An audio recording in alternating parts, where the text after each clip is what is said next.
নোনা জলে মাছ চাষ করে যাতে চাষিরা লাভের মুখ দেখতে পারেন সেই কারণেই নন্দকুমার ব্লকের পক্ষ থেকে মৎস্য চাষিদের নিয়ে আয়োজন করা হয় প্রশিক্ষণ শিবিরের। প্রশিক্ষণ শিবিরে উপস্থিত ছিলেন নন্দকুমার বিধানসভার বিধায়ক সুকুমার দে, নন্দকুমারের বিডিও, পঞ্চায়েত সমিতির সদস্য এবং মৎস্য আধিকারিক সহ অন্যান্যরা।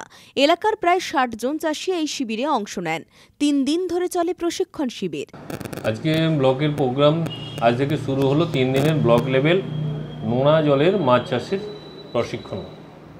তো আজ থেকে শুরু হলো। ছিলেন আজকে আমাদের বিডিও সাহেব ছিলেন এই এলাকার অর্থাৎ নন্দকুমার বিধানসভার বিধায়ক শ্রী সুকুমার দে, ছিলেন সভাপতি ম্যাডাম শিবানী দে কুন্ডু, এছাড়া ছিলেন এডিএফ ব্র্যাকিস ওয়াটার তমলুক, এছাড়াও নন্দীগ্রাম 1 ব্লকের সম্মানীয় এপিও সাহেব সুমন কুমার সাউ। ৬০ জনকে নিয়ে আজকের এই প্রশিক্ষণ শিবিরের প্রথম দিন মোটামুটি ভালোভাবে শুরু হয়েছে। 2টো অধ্যায় চলবে। প্রথম অধ্যায়, মাঝখানে লাঞ্চ ব্রেক, আবার দ্বিতীয় অধ্যায়, এরকম করে 3 দিন চলবে। আর 3 দিনের মাথায় একটা ইভ্যালুয়েশন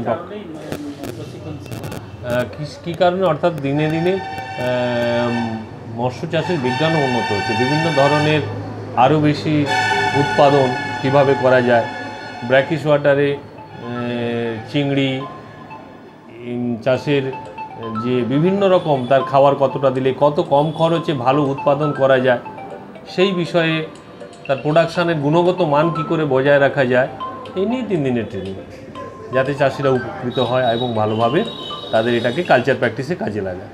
সম্পূর্ণ বৈজ্ঞানিক পদ্ধতিতে কিভাবে কম খরচে নোনা জলে মাছ চাষ করে লাভের মুখ দেখতে পারবেন চাষিরা, সেই উদ্দেশ্যেই এই প্রশিক্ষণ শিবিরের আয়োজন। বাজারের দাম, মাছের দাম, অর্থাৎ এই ধরনের মাছ, অর্থাৎ চিংড়িগুলোর যে দাম হয়, এটা কিন্তু আপনি বাজার দরে মোটামুটি ঠিক রেটেই পাচ্ছেন। কারণ হচ্ছে গিয়ে এর যে এর যে খাবারের মূল্য, এই করে যে রেট আসে, চাষিরা বরং এই মুহূর্তে এবছর হয়তো ঠিকঠাক পেয়েছে, গত বছর কিন্তু কম দামই পাচ্ছিল।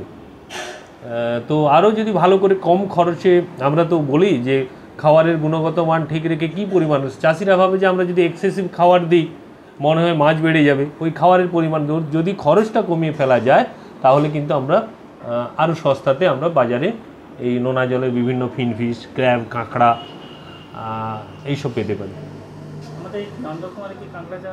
হ্যাঁ, 2-1 জন শুরু করেছে সবে মাত্র।